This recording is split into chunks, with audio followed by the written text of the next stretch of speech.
verdade, eu tento fazer um mandato menos polêmico possível, mas nem sempre isso é possível.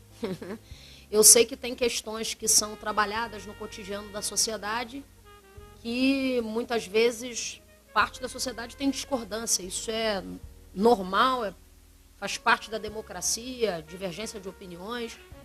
Mas eu penso que no Brasil existe uma falsa democracia racial. E eu não falo isso como algo que é dito sem consistência. Sempre que a gente faz uma afirmação, é importante a gente olhar para as pesquisas. Pesquisa é um ótimo retrato da realidade. Se você for olhar no curso de medicina da Universidade Federal Fluminense ou de qualquer outra universidade pública do Brasil, dificilmente você vai ver negros. Agora no Brasil a gente está começando a ver médico negro, porque eles vieram de Cuba.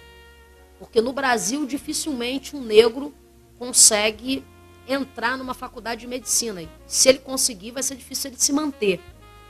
A gente precisa compreender a lógica do que acontece no Brasil do ponto de vista histórico. Você sabe que em todos os lugares do mundo onde pessoas foram discriminadas, o Estado fez política compensatória. Vou dar o exemplo aqui dos judeus. Os judeus foram massacrados na Segunda Guerra Mundial, foram perseguidos ao longo da história, mas sobretudo na Segunda Guerra Mundial, e houveram uma série de políticas compensatórias, desde a construção do Estado de Israel, reconhecendo eles como um povo, uma nação, até recompensa econômica, financeira, indenização. No Brasil, há menos de 130 anos, isso do ponto de vista histórico é muito pouco tempo. A gente fica pensando que 130 anos é tempo à beça, mais ou menos. Para a história é um pouquinho de tempo. Então, há 130 anos, abriram a porta da senzala e apontaram o caminho da favela. E não deram ao povo negro nenhum tipo de perspectiva para que ele pudesse se emancipar e se colocar. Por isso que quando a gente vai nas universidades públicas, a gente vê tão poucos negros. Agora, nos últimos anos, isso está mudando um pouco, felizmente, não é? Mas a gente tem que percorrer ainda um longo caminho. Por isso que eu defendo a questão das cotas. Cota não pode ser para sempre. Cota não pode ser uma política definitiva. O que nós gostaríamos, a sociedade que a gente defende, é uma sociedade em que brancos, negros, mestiços, índios, aquilo que é o retrato da nação brasileira.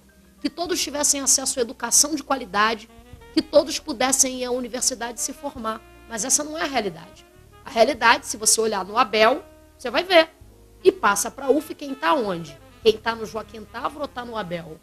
Embora eu tenha passado para geografia na UF estudando no Joaquim Távora, eu passei por um curso que a relação candidato-vaga era menor. Não é? Isso também já tem bastante tempo. Eu acabei nem terminando geografia, depois fui fazer serviço social. Mas é difícil, não é? Por isso que eu defendo a política de cotas como uma política compensatória que funcione durante algum tempo, que a gente consiga olhar na universidade e consiga ir ao médico e encontrar um médico negro, e depois a gente vira essa página, porque aí certamente a gente vai ter conseguido construir um Brasil de oportunidade. Eu sou autora aqui em Niterói do Estatuto da Igualdade Racial, porque você ainda percebe algumas manifestações de preconceito na sociedade e elas precisam efetivamente ficarem claras, né? A pior coisa que pode acontecer para o preconceito, para qualquer tipo de preconceito, para qualquer tipo de discriminação, é dizer que ele não existe. Quando você diz que o preconceito não existe, aí ele fica mais forte. Você precisa reconhecer, né, e combater. Então, é isso que a gente tenta fazer um pouco.